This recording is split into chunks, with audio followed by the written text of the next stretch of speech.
Brenda Sanders Passmore, and welcome to Health Bites. Today, we're here to talk about self-care.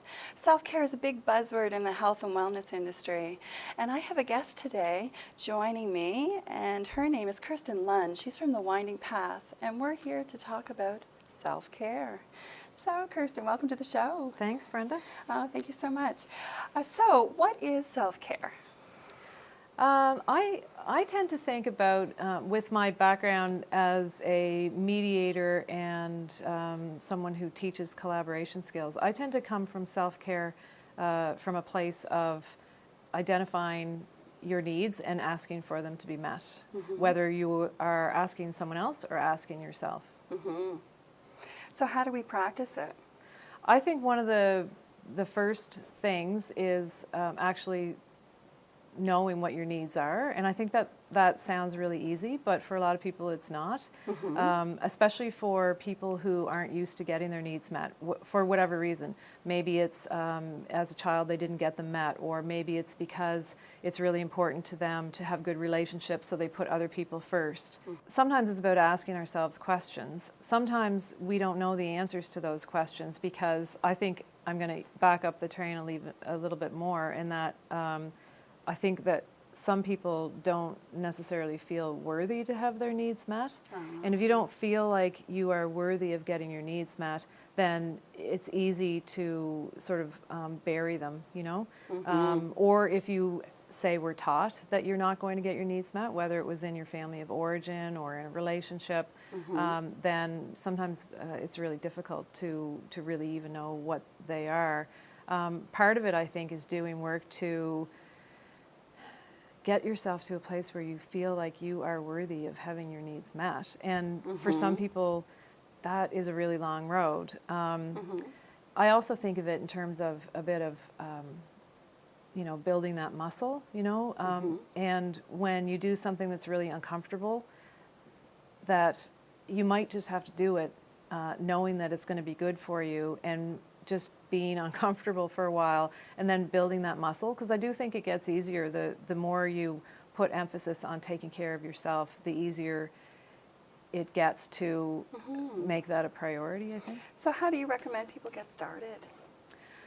Some of it probably is just looking at whether or not you have a sense of what your needs are. I think that there are lots of people too that sort of run around and do all the things that they have to do as a whether it's a caregiver, as a parent, or a caregiver for an older adult, or a caregiver in any kind of relationship, or as a worker, maybe a business owner. We do all these things that keep us really busy, and I'm not really much of a fan of the word busy, but I think a lot of the times we put ourselves last. So I think maybe the first thing is to look at how am I spending my time, and where do I factor into that? And if you can kind of get a sense of whether or not you are taking care of yourself, and then figuring out, do I even know how to do that, or do I even know what needs of my own I'm not meeting? That's probably the first place to start, is maybe taking stock of that. Right. Self-care can look like a lot, very different for different people. I know for me it means spending some time meditating lately, and I find my yoga practice helps. That's my me time as well, things like that. But self-care can look like very different for other individuals. Do you have some examples maybe of self-care? Well, I know that you're right, that it can look different for different people. There's lots of research too that sets out what works for a lot of people, right? So there's things like, sometimes taking care of other people actually does contribute to taking care of ourselves, right? Like there's a lot of research like around volunteering and exactly. things like that. You get a lot back from volunteering. Yeah. Absolutely. Exactly. There's so much research around altruism and how that impacts our happiness, and there's other things too. Like we know that being in nature is something that for a lot of people contributes to feeling good, and wellness. And definitely for me, that's something when I'm feeling like I need to I don't know, get some air in my lungs, you know, metaphorically. I do like to go outside and go for a walk in the woods. And it doesn't even have to be a great big long hike. It could be, you know, a Sure. 5-minute walk through a little trail at the end of my road, you know. I also like to meditate, you know.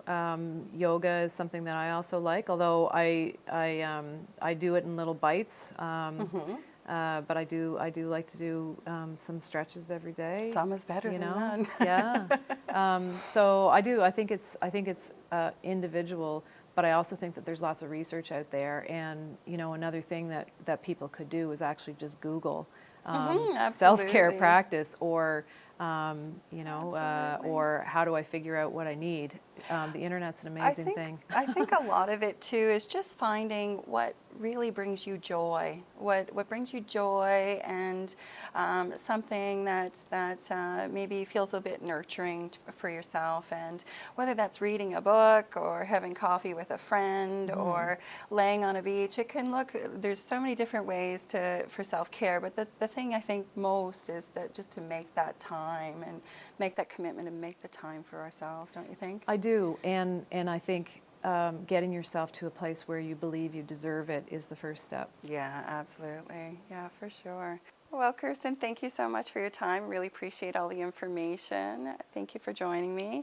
I invite you to go out and find ways to spend some time with self-care. It can really make a difference. It can really improve the quality of your life. And that's really what it's all about. Find that joy. So thank you so much for watching, and stay tuned. We'll see you next week.